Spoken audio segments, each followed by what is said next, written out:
Bonjour tout le monde, bienvenue dans cette nouvelle vidéo pour la suite de notre aventure dans le livre dont vous êtes le héros, Forge Divine. Nous sommes toujours dans le tome Notos, le marteau du soleil. Pour ceux qui n'ont pas vu les précédents épisodes, je vous mets en description le lien vers la playlist où vous pourrez tous les retrouver. Eh bien, nous allons pouvoir reprendre. J'avais noté qu'il fallait reprendre à la page, au paragraphe 311. Ici, parfait, j'avais mis le marque-page. Donc dans le précédent épisode, on avait quand même, on n'avait pas trop bougé, enfin on avait tourné en rond, rappelez-vous, à cet endroit-là, là j'avais bien fait 3 tours de manège. Mais nous avions eu 2 compagnons différents, on avait récupéré un rouleau de toile pour peindre, on avait obtenu une bénédiction, donc c'est pas trop mal, maintenant on va essayer d'avancer plus loin. Et donc 311, je vous relis le paragraphe.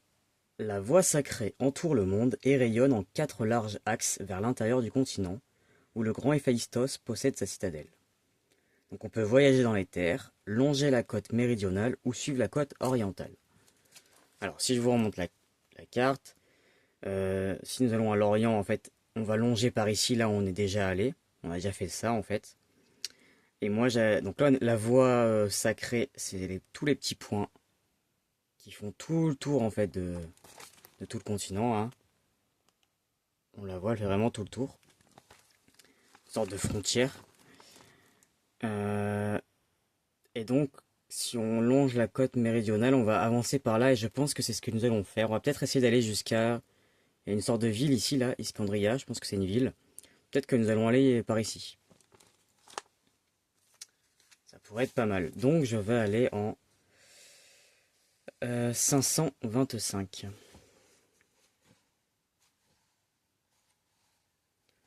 Je rappelle que nous n'avons pas d'argent, hein. La monnaie, c'est le pire. Nous en avons 0. Et on peut acheter des maisons dans ce jeu, ce qui nous permet de sauvegarder nos possessions si on meurt. Si on meurt et qu'on peut ressusciter. Donc ce serait pas trop mal d'en avoir une assez rapidement. Mais j'ai aucune idée pour l'instant du tarif, malheureusement. Alors, cette portion de la voie sacrée est pavée de mosaïques. Dans l'ancien temps, des chars de guerre et de riches caravanes marchandes suivaient cette route en direction de la grande cité d'Iskandria. Au nord, des pics montagneux se détachent à peine sur l'azur du ciel. Au sud s'étend le littoral, parsemé de criques et de villages de pêcheurs. Ah oui, on peut peut-être aller au sud, voir les pêcheurs aussi. Ça pourrait être pas mal. Alors, nous pouvons explorer les montagnes, sachant qu'il y avait des sortes de grands vers là, ou serpents qui sortaient de la montagne. Enfin, pas ce que vous voyez vous, mais ça me donnait pas trop envie. Là au sud, nous avons les pêcheurs, qui pourraient être pas mal, pourquoi pas, avant d'aller à la ville.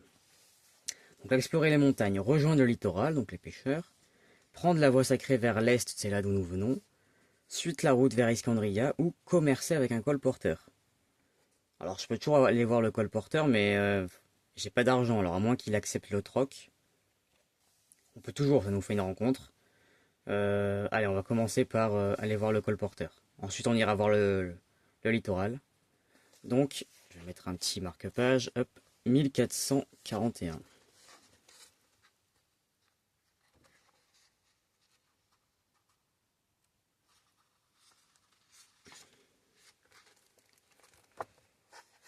Hop, bien des pages dans ce livre. 1441. Ici. Alors, il faut cocher la case. Donc, je vais l'écrire 1400. Hop, 41. Ah, et on part direct, il faut aller en 449. Ok. Tout ça pour... Ils nous font traverser tout le livre. Sérieusement. 449. Oh, terrible, j'ai oublié. Je crois que c'était ça. J'ai une mémoire catastrophique, hein. 449. Au premier abord, le nez en bec d'aigle du colporteur lui confère un aspect plutôt farouche. Mais lorsque vous saisissez l'expression rêveuse de son regard, vous vous demandez s'il n'est pas plutôt simple d'esprit. Tu peux emporter ceci vous dit-il en vous remettant un briquet à silex. Pour combien? Pour rien. Es-tu bien sûr de comprendre le principe du colportage? En fait, j'essaie d'arrêter de fumer. Autre chose à vendre? Il secoue la tête. J'en ai fini avec l'argent et les possessions. Ce sont des chaînes. Ajoutez le briquet à silex à vos possessions, puis allez au 525. Bon ben voilà. Comme quoi on avait bien raison de s'arrêter lui parler. Bon ben j'ai gagné un briquet, ça pourrait être utile, j'imagine. Alors, briquet à silex. Si jamais on veut faire un feu, on aura déjà de quoi l'allumer. Bon ben il était sympa. Allez en 525, donc c'est là où on était avant, voilà. Maintenant que ça c'est fait, on pourrait aller voir les pêcheurs, je pense. Avant de partir vers Escandria, j'essaye de... Comment dire? De faire la carte, ne pas m'éparpiller un peu de partout, voilà. De faire la carte dans l'ordre, entre guillemets. En tout cas pour l'instant. J'ai dit... Non, les montagnes, j'ai pas trop envie, c'est dangereux, ça à mon avis. Le littoral, on va aller en 1151.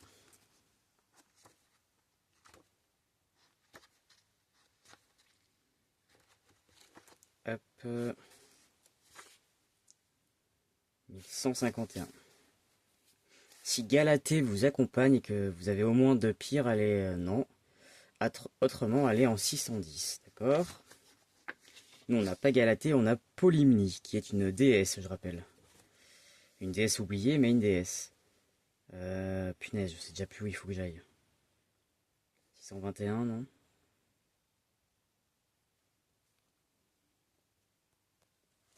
Non, 610. Hop.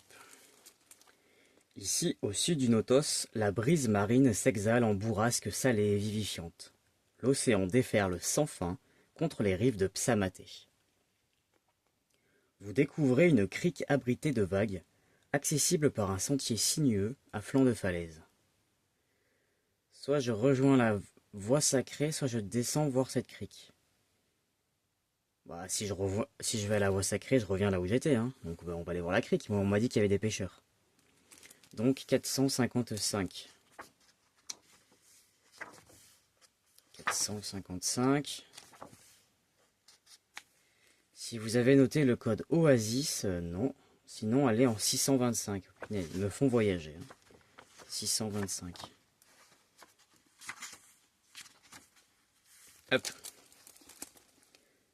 Un bateau a été hissé sur le sable. Malgré sa peinture écaillée, ses voiles en lambeaux et quelques madriers piqués de moisissure, il vous semble qu'un peu de travail suffirait à en faire de nouveau une embarcation fiable. Si vous possédez le pinceau céleste ainsi qu'un rouleau de toile, allez au 20. Sinon vous ne pouvez rien faire de plus ici, rejoignez la route et allez au 525. J'ai déjà un rouleau de toile. Il me manque plus que le pinceau céleste et je pourrais réparer le bateau. Mais c'est génial. Alors du coup on m'a parlé de pêcheurs mais il n'y a absolument pas de pêcheurs dans le coin, hein. Pourtant il y a des maisons sur la carte. À moins que j'ai mal compris, mais non, pour moi c'était par là qu'il fallait aller. Alors attendez, là on a une sorte de quête qui est pas trop mal, on pourrait récupérer un bateau. Alors pour l'instant, un bateau, mais pourquoi faire? Je pensais pas qu'on aurait un bateau sur ce jeu, puisque tout se passe sur un seul continent. Dans l'autre jeu auquel je compare toujours, parce que c'est par les mêmes auteurs, Fablelands, les continents sont espacés, il y a plusieurs continents en fait, donc il y a des îles, donc on a potentiellement besoin d'un bateau pour naviguer. Mais là, je ne pensais pas. Du coup, ça veut dire que potentiellement, on va pouvoir faire des choses en mer, je ne sais pas. Ou longer les côtes peut-être en bateau pour aller plus vite. Ou les fleuves, voilà. Donc là, je vais le noter ici. Hop. Pour l'instant, je mettrai au propre plus tard. Alors, récupérer. Donc, où est-ce qu'on est?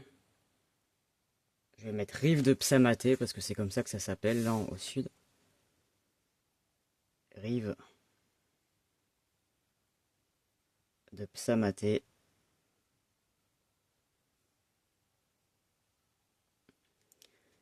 Euh, Hop, je vais mettre rouleau toile.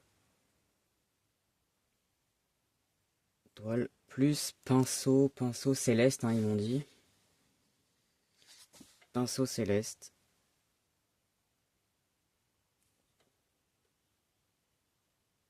Céleste pour réparer bateau. Un bateau.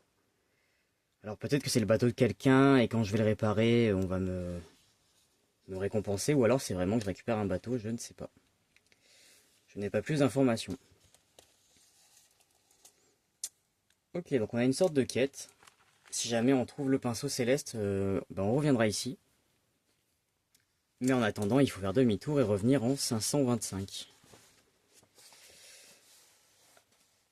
Donc, la voie sacrée vers l'est, c'est là où on était. On est bien d'accord, explorer les montagnes, je monte. Vous ne voyez pas la carte, mais je monte ici, là.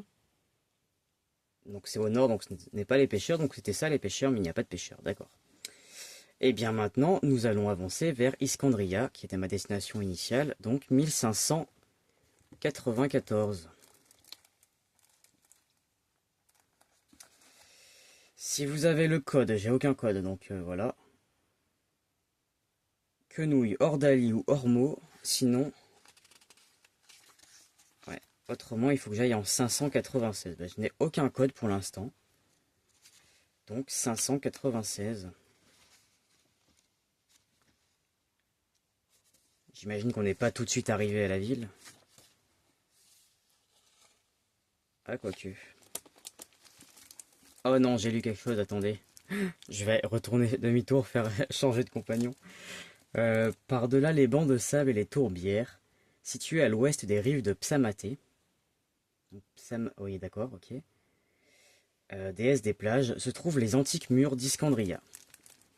De la fourmillante métropole des temps jadis, il ne reste qu'une ruine qui ploie sous les coups de marteau du soleil, abandonnée par des dieux qui l'élévèrent autrefois.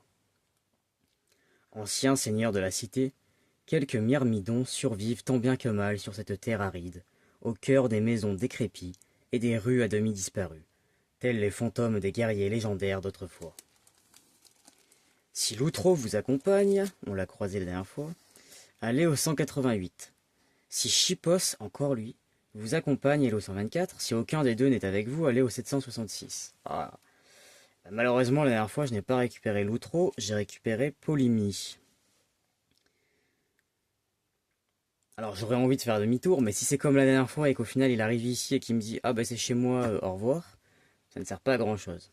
Par contre on a vu que ce Chipos là, il y a plusieurs endroits dans ce coin de la carte où on m'a demandé s'il était avec nous. Donc lui si on le trouve, ça serait peut-être intéressant de revenir.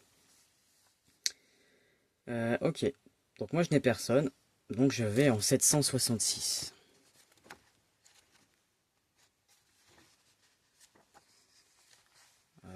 Si tout est à l'abandon, je vais peut-être pouvoir squatter une maison, non? Des arches effondrées parsèment les lieux, çà et là, marquant l'emplacement d'avenues qui ont depuis longtemps cessé d'exister. Des fossés boueux, tout ce qu'il reste des canaux de la grande cité, relient entre elles des rues aux pavés brisés. Les herbes folles poussent parmi des vestiges de maçonnerie à demi ensevelies. Un homme est assis au pied d'une statue écroulée. En vous voyant, il lève une main, resserre son manteau et vous accoste. « Tu aimes les antiquités ? Pour une somme modeste, je t'emmènerai faire le tour des ruines en te confiant l'histoire d'Iskandria. » Soit j'accepte, soit je refuse. Alors, je n'ai pas d'argent, donc... peut-être que si j'accepte et que je le paye pas après, il va pas être content. Donc je vais refuser, malheureusement. Pour une somme modeste. Je n'ai pas d'argent, donc je vais refuser. 1537. Hop. Peut-être qu'il va me le faire gratuit, vu qu'il s'ennuie, à mon avis.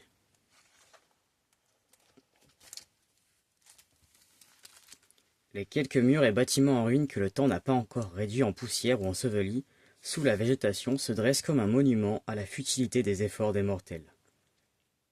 Tout ce que l'homme tire de la mer ou arrache du sein de la terre peut être balayé en un instant par le caprice des dieux.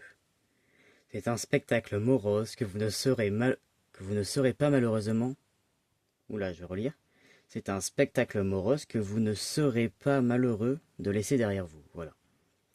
Où aller maintenant? Ah, c'est tout? Ah ouais, mais en fait, je peux vraiment pas la visiter toute seule, la ville? Bon, bah tant pis. Alors, soit j'explore les terres arides de l'Est, voyager vers le désert du Nord ou suivre la voie sacrée vers l'Ouest, mais... Ah non, les terres arides de l'Est. Ok, donc là, je peux pas faire demi-tour en fait. Soit les terres arides, je pense que c'est ça. Ça pourrait être bien, parce qu'on risque de mourir de soif. Sinon, ils m'ont dit voyager vers le désert du Nord, donc on va aller par ici, là où il y a les dunes. Donc, on voit un gros scorpion en plein milieu, hein. Ça veut dire attention. Et sinon, suivre la voie sacrée vers l'ouest. Donc on continuerait de faire le tour en fait. Là, il y a un petit truc qui m'intéresserait bien. J'aimerais bien qu'on puisse y descendre. Une sorte de phare, on dirait.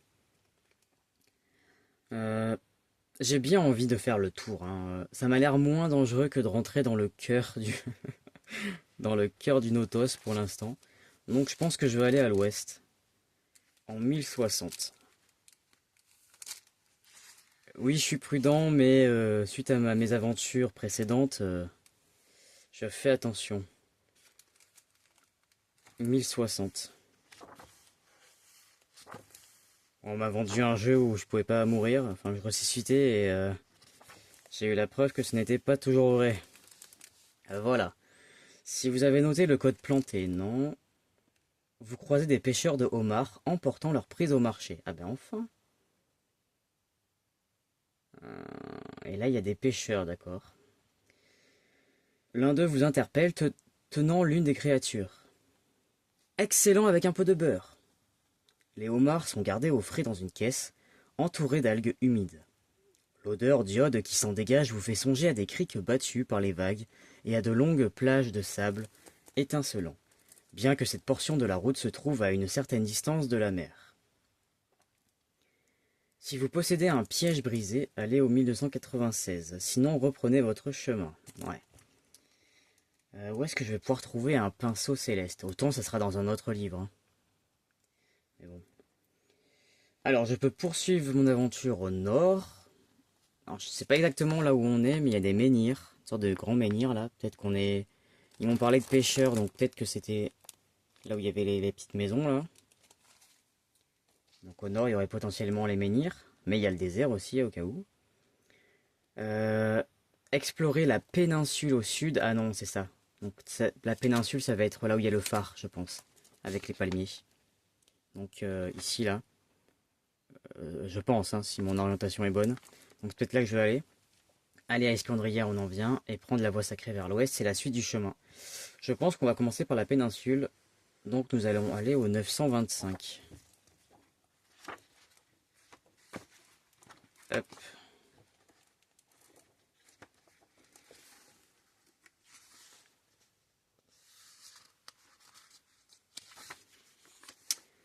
Le promontoire au sud de la voie sacrée brille davantage par sa fertilité que le reste du Notos, car les palmiers et les orangeraies y profitent de l'humidité des embruns et des pluies. Des perroquets aux couleurs resplendissantes voltigent entre les arbres, tandis que la nuit se font entendre les ululements mélancoliques des lémuriens, oh, trop bien, se languissant de la lune qui, dit-on, serait leur terre d'origine. D'accord. Je peux aller au sud vers le cap, observer un vallon brumeux ou reprendre la route au nord. Observer un vallon brumeux. Qu'est-ce qui se cache derrière la brume? Non, je vais directement aller au cap vers le sud. Donc 685. On fera aller à la brume plus tard. Si on peut. 685. Vous vous tenez en haut des falaises, profitant d'une vue impressionnable. Une vue imprenable. Pardon. sur les océans, à la pointe méridionale de ces terres. Les flots semblent s'étendre devant vous à l'infini. Le lent va-et-vient des flots frappant le rivage avec force, écume et se retirant bruyamment, évoque le souffle d'un titan. L'air lui-même vous paraît chargé d'une énergie déchaînée. La mer épouse des couches de couleurs différentes. Le vert opale de la surface, translucide, semble moucheté de taches de feu d'encens. De feu d'encens, je sais pas si c'est bon signe. Puis une teinte turquoise semble se glisser juste au-dessus d'un bleu azur, clair comme un ciel de midi. Enfin, le spectre impénétrable des profondeurs indigo s'étend jusqu'à l'extinction de la lumière au cœur des abysses. Si vous avez noté le code, je n'ai pas de code. Sinon, allez au 496. D'accord, c'était juste une description d'un lieu qui a l'air magnifique, ma foi. Si vous vous tenez... Non, vous vous tenez sur des hautes falaises surplombant la mer du Sud. Planant sur les brises marines, les mouettes poussent des cris perçants. Je peux descendre jusqu'à la plage, longer le chemin qui borde la falaise ou regagner l'intérieur des terres. Moi c'est le phare qui m'intéressait, donc il faudrait que je longe le chemin qui borde la falaise. Enfin pour moi c'est un phare hein, ici. Donc je peux descendre sur la plage, on le fera peut-être après. Donc, par ici là je présume. Hop, on fait tout le tour. Ou alors il y a un petit chemin directement. Mais je vais longer espérant arriver au phare.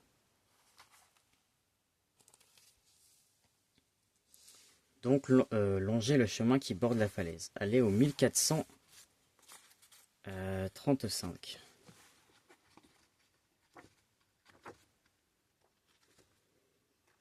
Il n'y a pas grand monde, mais en même temps c'est un coin désertique, hein, le Notos. 1435.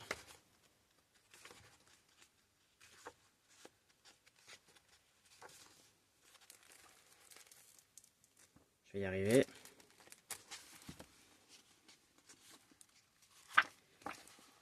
Tellement gros ce livre. Hop. Ah, est-ce que c'est un phare?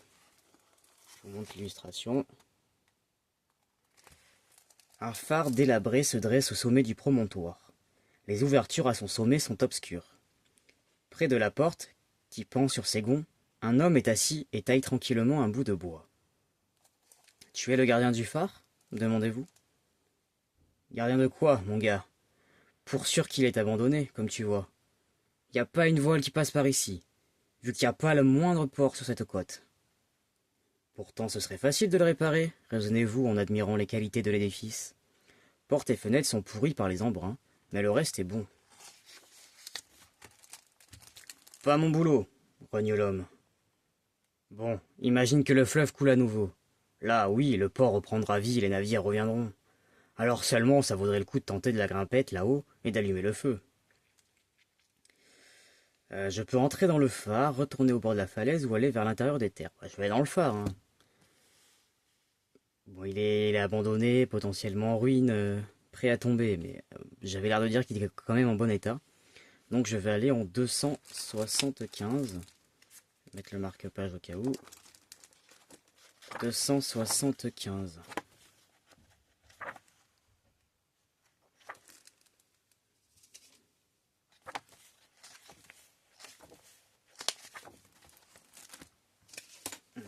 Hop.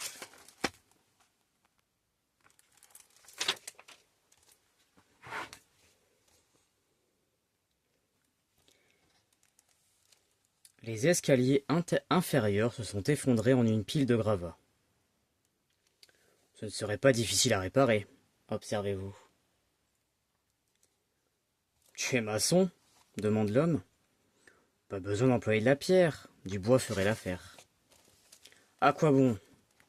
Je te l'ai dit, les navires ne passent pas par ici. Personne n'a besoin d'un phare. Je peux rebrousser chemin le long de la falaise ou regagner la voie sacrée. Ah, il veut vraiment pas que je le répare, d'accord.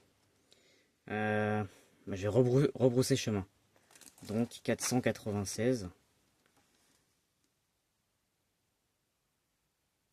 496, donc ce n'est pas là où j'étais juste avant. ici. Donc, ah voilà, c'est ça. Donc là, je vais descendre jusqu'à la plage en 119. Hop. Bon, un peu déçu par ce phare. Je pensais qu'on aurait pu faire autre chose. Et j'ai pas l'impression qu'on puisse faire autre chose plus tard, en fait. C'est étonnant. Si la cage est cochée, non. Si la case est vide, vous pouvez renoncer. Ah, ou entamer la descente de la falaise abrupte. Dans ce dernier cas, cochez la cage, puis tentez un jet de grâce d'une difficulté de 7. Alors moi j'ai plus 1 en grâce. Oui, parce que je vous ai pas tout lu, ils disent si la case est cochée, vous savez déjà comment vous y prendre pour descendre. Donc ça sous-entend qu'on va galérer. Et en même temps, si c'est... Oui, on peut pas la prendre ailleurs, c'est juste qu'il faut essayer une fois pour savoir comment faire. Donc je vais tenter un jet. Hein. Cocher, tenter un jet de grâce d'une difficulté de 7. Donc il faut faire au moins 7 avec 2 d 6. Donc j'ai 7 sur 12, sachant que j'ai plus 1 en grâce. Donc je vais le tenter. Ouh, de justesse. Donc 5 et 6. Et avec mon bonus, enfin avec mes stats de plus 1, je fais pile 7. Bah, disons que ça... Je galère un peu. Hein. On voit que c'est vraiment abrupt. Mais j'ai réussi. Donc je vais en... Je vais la cocher, hein, ce serait bien. Donc j'ai dit que c'était la 119. Hop, elle est cochée. Et ils m'ont dit d'aller en 699.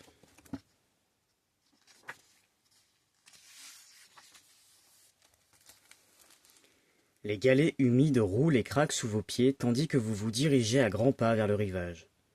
Des marches taillées dans la paroi rocheuse et difficilement visibles du sommet de la falaise rendent ce petit bout de plage facilement accessible, bien que l'ascension soit abrupte. Si vous avez noté le code Ormo, allez au 1091, sinon allez au 331. Ok. 331.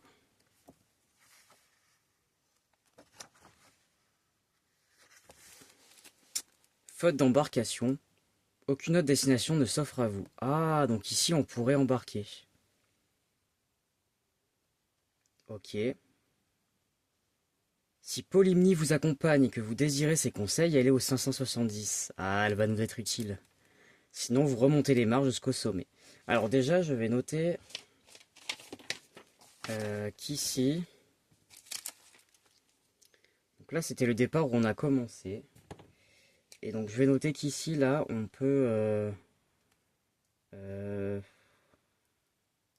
naviguer. Oh punaise, je vais jamais me relire. Si, bateau. Ah non, ils m'ont dit faute d'embarcation, ils m'ont pas demandé si j'en avais une. Hein. Mettre un point d'interrogation.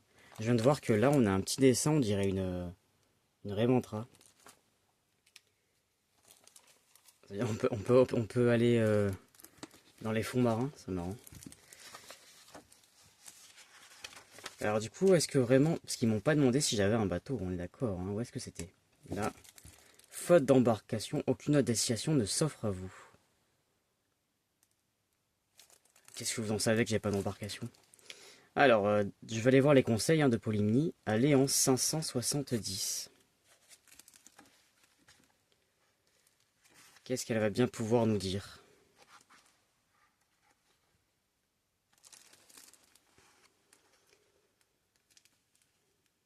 Qui a bien pu réaliser cet escalier, vous demandez-vous? Mais pourquoi? Sûrement quelqu'un qui souhaitait éviter de se briser le cou en descendant, répond-elle, ne semblant pas éprouver un grand intérêt pour la question. Mais ils se sont donné du mal pour tailler toutes ces marches. On a l'impression qu'elles devraient mener à un temple ou quelque chose du genre. Et pourquoi faire ça ici? Il n'y a rien sur cette plage. Vous, les mortels, vous aimez pêcher, non? Pour une fois, elle n'a rien de plus à dire.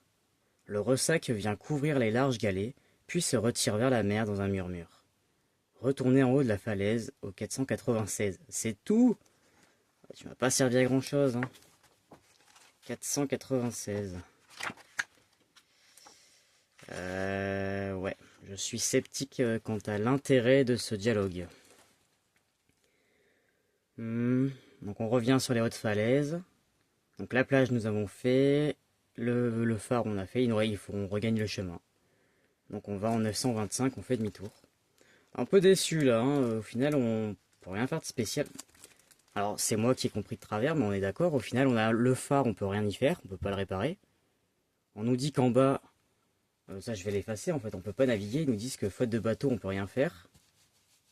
Alors à moins qu'on peut arriver par là d'une autre manière plus tard. Mais pour l'instant ça me semble être un coin totalement vide en fait, hein. Un coin juste de paysage, qui est un peu dommage. Donc, regagner l'intérieur des terres, 925. Hop.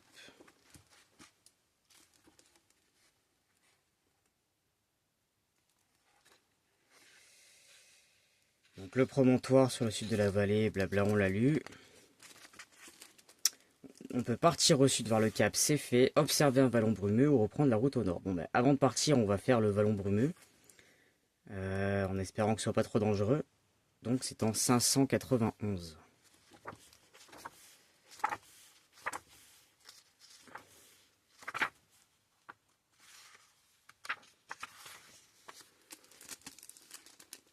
Ne cochez pas cette case, à moins d'y avoir été expressément invité dans le chapitre précédent. Bon ben, je la coche pas. Si la case est vide, allez au 285.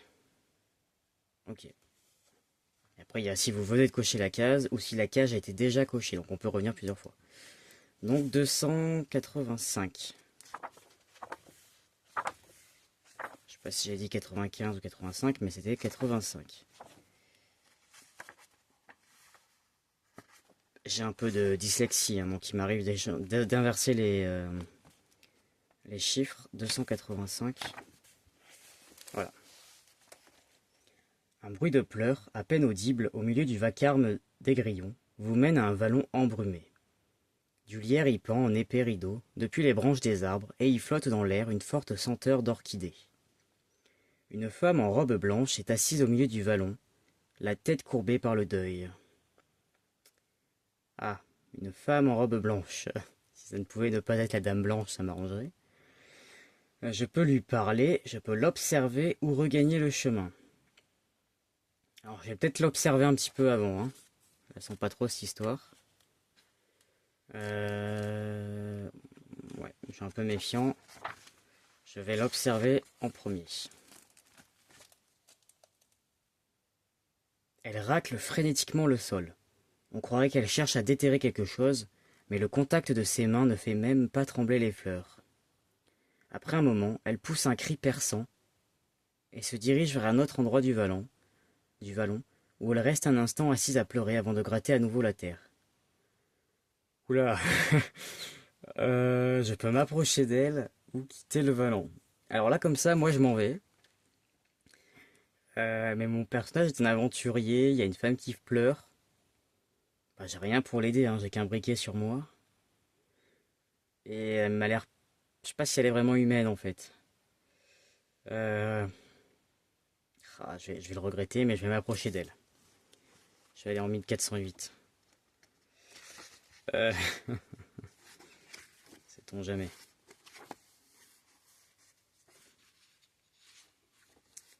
Euh, 1408. En même temps, je peux peut-être l'aider, hein. On va pas laisser la pauvre femme pleurer comme ça. Même si j'ai des doutes quand même sur sa nature. 1408. Oula, j'avais peut-être raison d'avoir des doutes. Je vous montre la belle image de la femme. Voilà.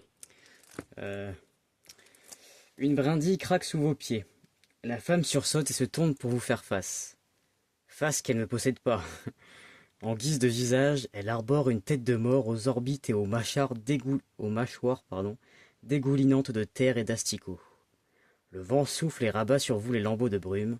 Quand ils se dissipent, elle a disparu. Ah. Ok.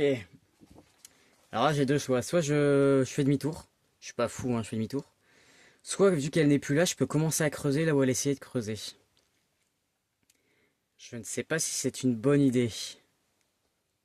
Mais, je dois rester dans mon rôle. Je suis un aventurier dans ce jeu. On est à la base un aventurier, hein.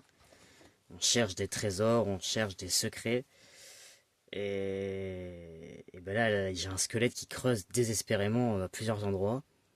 Je me dis que si il a rien d'autre à faire que de faire ça, c'est qu'il y a peut-être une raison. Donc, oh, je vais aller creuser.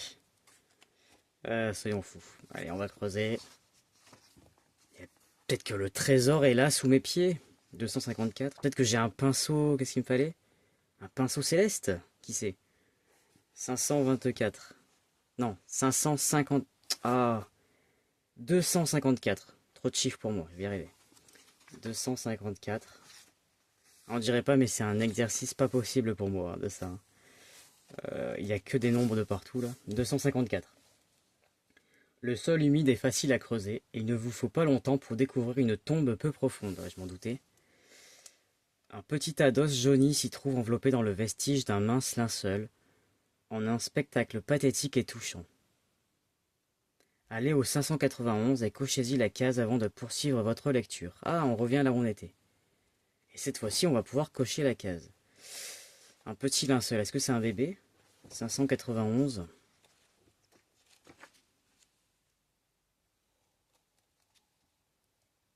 Ok, donc je coche la case 591. Hop.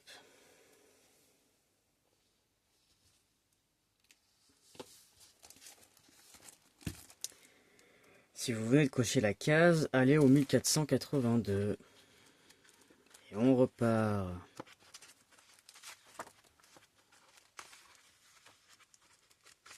1482.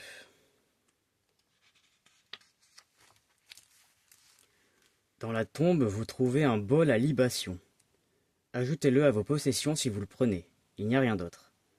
Vous prononcez quelques mots pour l'âme de la femme enterrée. Ah non, c'était la femme. Pour l'âme de la femme enterrée ici avant de revenir sur vos pas. Oui, je vais faire une petite prière, évidemment. La pauvre. Alors par contre, pourquoi elle voulait déterrer ça? Je remets la terre comme il faut juste après, hein, bien sûr. Pourquoi elle voulait creuser sa tombe, je ne sais pas. Un bol, où est-ce que j'ai perdu? Où est-ce que ça a été? Un bol à libation. C'est ça. En noir, c'est mieux, on va garder les mêmes couleurs quand même. Sinon, ça va me perturber. Bol à libation. Alors, on est censé marquer 20 objets hein, là-dessus maximum. Ils ont fait les cases tellement petites que, ouais, même au stylo, et des fois là, rouleau de toile, même au stylo, ça rentrerait pas dans la ligne. Hein, ils ont... Alors qu'on a tout ça de perte à côté, hein, mais bon. Je ne vais rien dire. C'est mal optimisé. Donc, j'ai terminé pour ici. Je retourne. Non, je vais en 1323. Mais 1323, c'est pas exactement là où on était. Il me semble.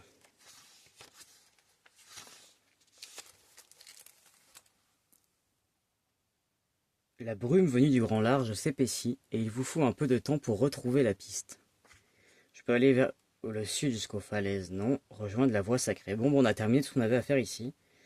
Donc on va aller, on retourne, hop, on retourne ici vers la voie sacrée et maintenant, soit on va vers ici, je crois qu'on peut aller là, sinon on va continuer de faire le tour, mais je pense qu'on va quand même monter. Donc 1020, non, 1060.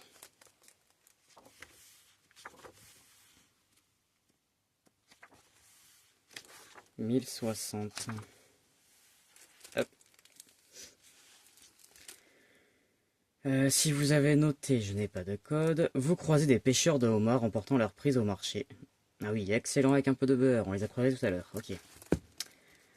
Donc je n'ai toujours pas de piège brisé. À mon avis, je pourrais le faire réparer. Donc je peux monter vers le nord. C'est là où je pense qu'il y a les sortes de grands menhirs. Explorer le sud, on l'a fait. Aller à Escandria, on l'a fait. Prendre la voie sacrée vers l'ouest, c'est la suite. Je pense que je vais d'abord monter un peu au nord. Au pire, on fera demi-tour pour aller voir ce qu'il y a. Donc, c'est en 1310.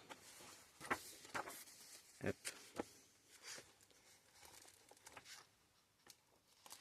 Hop, c'était pas loin. 1310.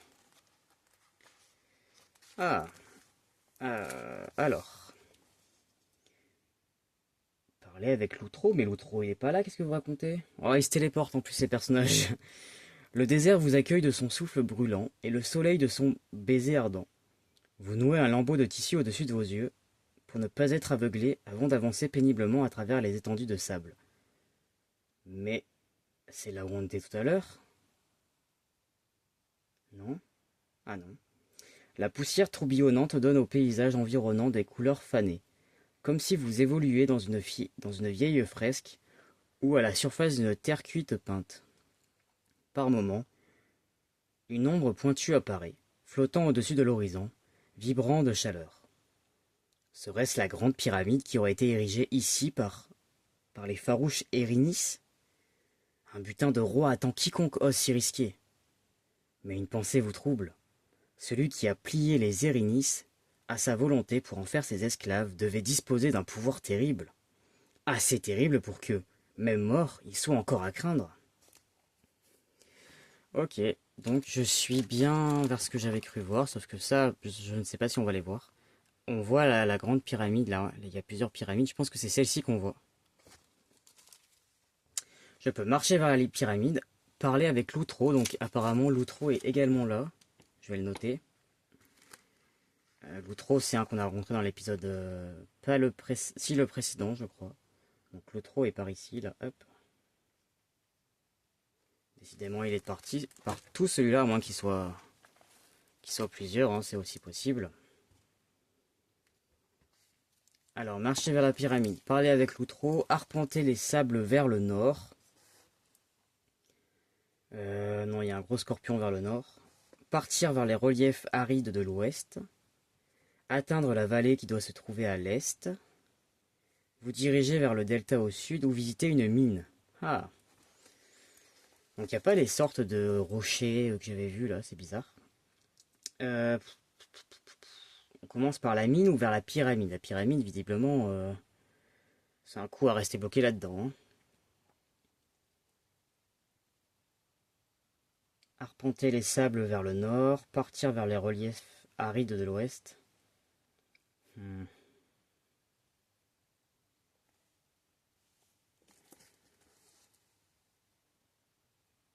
Parler à l'outro, je pense que ça va juste nous dire qu'il peut devenir notre compagnon.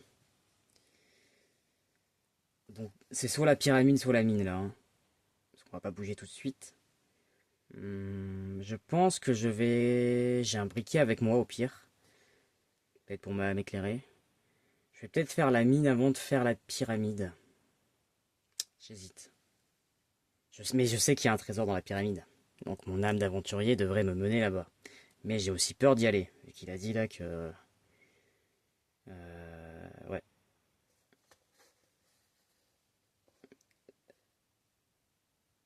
Que ceux qui vivaient là avant, là, les Érinis, ils ont été mis en esclavage. Donc si le gars est toujours dans le coin, ça craint.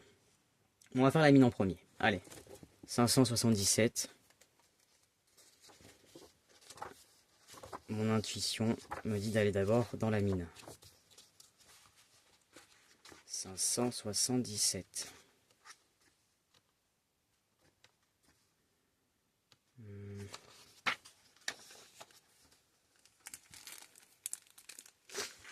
Si vous avez noté le code orgueil, non. Sinon, allez au 1010. On retourne. Les allers-retours qui me font faire, sérieusement. Hop. La mine s'enfonce en un dédale de tunnels creusés dans le flanc de la colline. Les ouvriers sont en train de déjeuner, s'abritant du soleil autant que le leur permettent les maigres ombres des rochers avoisinants. Ils font circuler un pichet de bière entre eux dans l'espoir de rincer leur gorge poussiéreuse. Je suis pas persuadé que la bière soit la meilleure boisson, hein, mais bon. Enfin, dans la situation dans laquelle ils sont. Je peux discuter avec eux, me faufiler dans la mine ou reprendre ma route. Bah, je vais d'abord parler avec eux. 1683.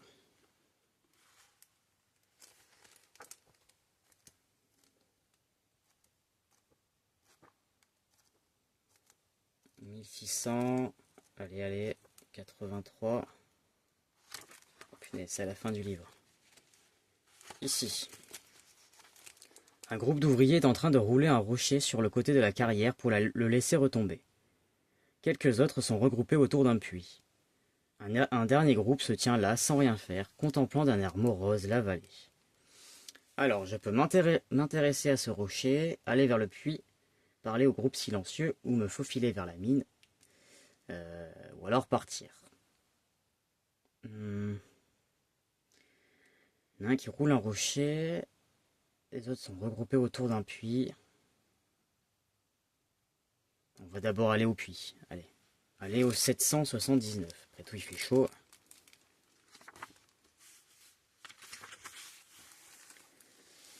Il manque un œil à un des hommes postés près du puits et il ne se soucie pas même de le recouvrir d'un bandeau. Un autre arbore un crochet à la place d'une main. Le reste présente une effroyable collection de cicatrices, oreilles manquantes, nez cassé et dents jaunies. Il vous toise d'un air renfrogné, ce qui fait courir un frisson le long de votre échine. Vous pourriez tout à fait imaginer qu'il compte vous faire votre affaire avant de jeter votre cadavre au fond du puits. Ah. Je peux soit les saluer, et ah, oh là mes braves, ou filer sans tarder. Bon, c'est pas parce qu'ils ont des sales têtes que ce sont de sales types. Donc je vais les saluer. 1388.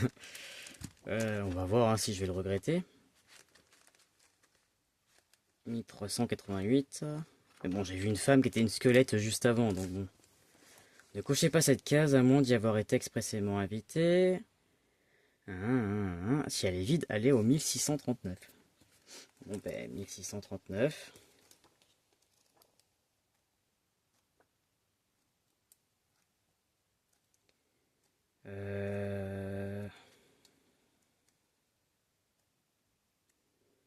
Est-ce qu'ils vont être cool? Choragos est piégé dans le puits, s'écrie un homme large d'épaules essuyant ses larmes. Vous jetez un coup d'œil à l'étroite ouverture. Il ne doit pas être bien épais pour être descendu là-dedans. C'est un chat, explique un mineur dont le torse s'orne d'un tatouage en forme de crâne fondu. Un pauvre petit chat. Regarde-le, le pauvre. J'avais raison, ils sont pas méchants. Vous penchez sans rien voir au fond du puits. Oh mince. À part les ténèbres. Un relent désagréable et humide en émane. Un léger éclaboussement se fait entendre, puis un pitoyable miaulement. Faites simplement descendre... J'ai cru que c'était un piège, hein, qu'ils allaient me pousser, mais non. Faites simplement descendre une corde. On l'a fait, mais il ne comprend pas qu'il doit l'attraper. Un chien l'aurait fait. Toute l'équipe se tourne vers vous, irritée. Eh bien, on n'a pas de chien, voilà. On a un chat, coincé au fond de ce puits, et sans doute blessé.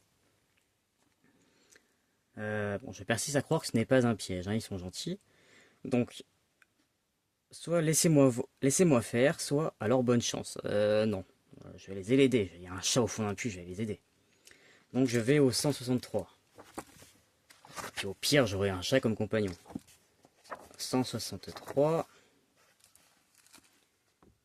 Mince. Si vous possédez un canari en cage, allez au 627. Non. Sinon, tentez un jet d'ingéniosité d'une difficulté de 8. Oh punaise.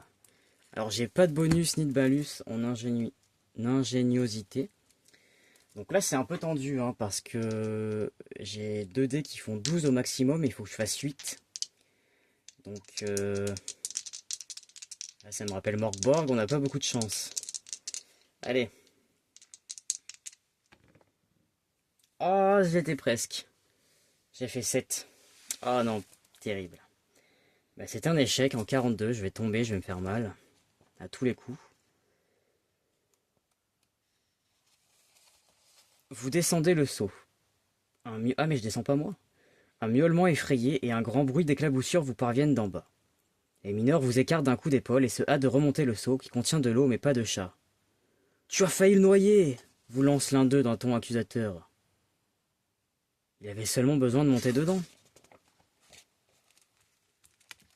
Qu'est-ce que tu penserais si quelqu'un te faisait tomber de nulle part par un gros saut sur la tête, hein? Il illustre son propos, brutalement. Vous jugez opportun de ne pas vous attarder davantage ici. Allez au 609. Mince! J'aurais pu me faire une bande d'amis, et là ça craint, donc il faut que je parte vite, avant qu'il me pousse avec le chat. Donc 609. Ils auraient pu me laisser réessayer, hein. Ok, bon, tant pis, hein. Tant pis pour votre chat. 609. Vous êtes sûr que je vais au 609? Ok. Vous gravissez la colline, passant à côté des quartiers de roches et des poulies grinçantes, et reprenez votre voyage à travers la plaine desséchée. Mais non, moi je voulais aller dans... Ils sont sérieux là? Quelque part dans ces environs se trouve la grande pyramide, sous laquelle sont censés reposer des rois ancestraux en compagnie de leurs trésors. Je peux plus retourner à la mine? Je voulais aller dans la mine. Vous mettre en quête de la pyramide, partir vers le nord, explorer les terres au sud, continuer en direction de l'est, marcher vers l'ouest.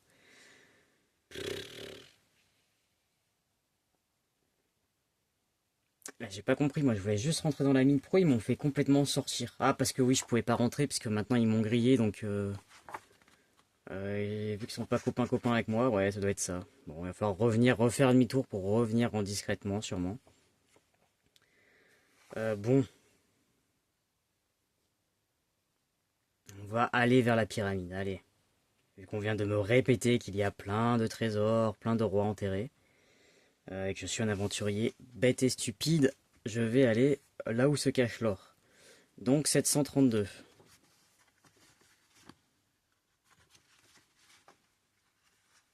Ok. À mesure que vous franchissez tant bien que mal les dunes, la pyramide semble se reculer toujours davantage vers l'intérieur du continent.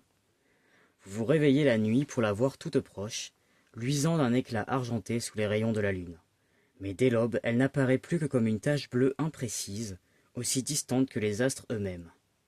Si Polymnie vous accompagne, ouais, et que vous souhaitez la consulter, notez 133 dans la case position et allez au 684. Sinon, allez au 633. Je vais faire ça. Alors, la case position, c'est ça. Je m'en suis pas encore servi. C'est ici, voilà. Par moment, on va vous dire un nombre, comme ils viennent de le faire, là. Il faut que je note 684. Et je peux pas beaucoup vous en dire plus, parce que même dans la règle, il nous explique pas grand-chose. Mais en gros, à un moment donné, on va me demander de l'effacer, ou on va me dire si 684 est écrit dans votre position. Voilà, il se passe telle ou telle chose, voilà. Donc j'ai noté ça, et je vais la consulter en 133. Ah non, j'étais en train de me dire... Ah là là, j'ai fait n'importe quoi, attendez. Ça, c'est la page où je dois aller. Je dois noter 133. Ah, attendez, regardez. Là, je note 133, j'ai pas pris le bon stylo. Il y a écrit, si Polymnie vous accompagne et que vous souhaitez la consulter, notez 133 dans la case position. Mais si je ne fais pas ça, je dois aller au 133. Donc ça doit dire que, ouais, cette position-là, il va falloir que j'aille au 133 plus tard, sûrement. Par rapport à ce qu'elle va me dire, j'imagine. Donc, là, je vais en 684. Quand je vous ai dit que moi, les nombres, c'était pas mon truc. Et là, en plus, je suis tout seul, donc on peut pas me corriger. 684. C'est pas du tout du bon côté. Voilà, par là. Alors, Polymnie, est-ce qu'elle va pouvoir m'apprendre?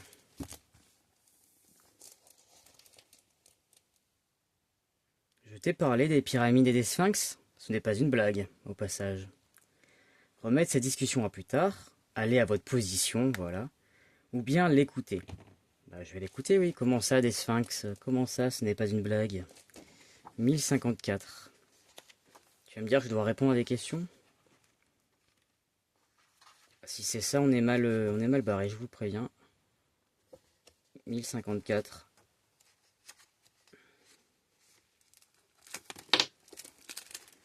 En théorie, il devrait y avoir 3 pyramides enterrées dans le désert, où reposent 3 rois sans nom, et surtout 3 sphinx assoupis dans un repos éternel, attendant la prochaine ère divine, si tant est qu'elle arrive. Il y a 3 sphinx? Oui, tous trois, affublés d'une tête différente.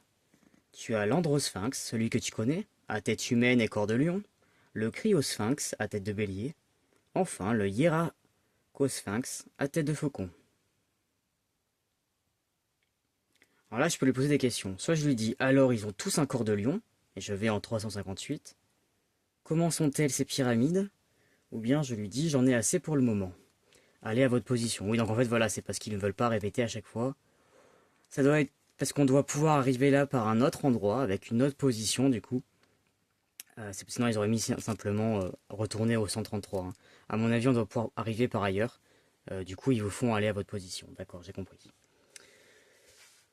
Alors, ils ont tous un corps de lion. Qu'est-ce qu'elle m'a raconté? En théorie, il devrait y avoir 3 pyramides où reposent 3 rois. Et surtout 3 sphinx assoupis. Tous 3 affublés d'une tête différente. Mhm.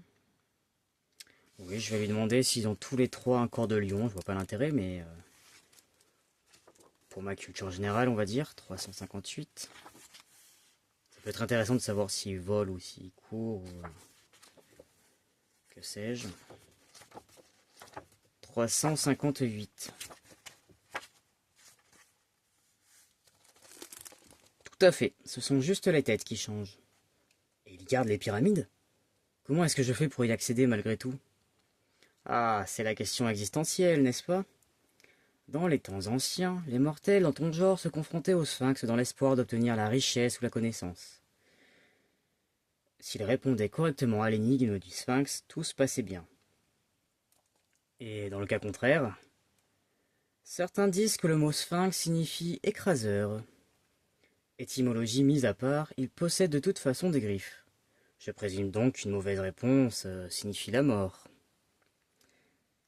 Évidemment. Alors, quelle différence y a-t-il entre les 3 sphinx? Que contiennent les pyramides ou des énigmes? Quel ennui, je suis d'accord avec toi, quel ennui. Quelle différence y a-t-il entre les 3 sphinx? Que contiennent les pyramides? On va continuer sur les sphinx pour l'instant. Bon, je vais aller en 54. Quelle différence y a-t-il entre les 3? Est-ce qu'il y en a un qui est gentil par exemple? Une question astucieuse venant d'un mortel. Eh bien, le sphinx à tête de faucon suit le précepte œil pour œil. Berk. Je ne parlais pas littéralement, je veux dire qu'il désire un échange équitable. Si tu lui dis quelque chose qu'il ne sait pas, il te révélera un secret en échange. Ouh là là, il va falloir que je le note tout ça.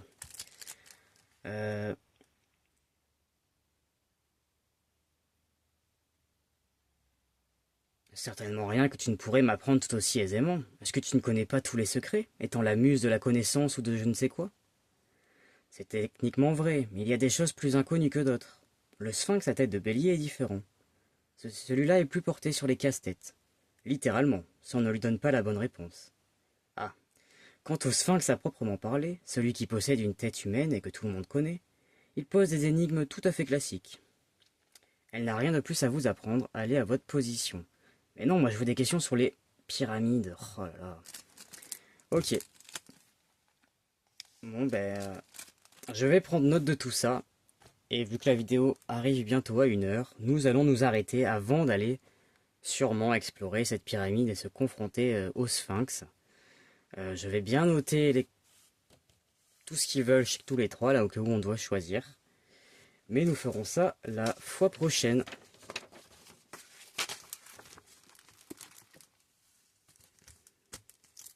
Je vous dis à bientôt.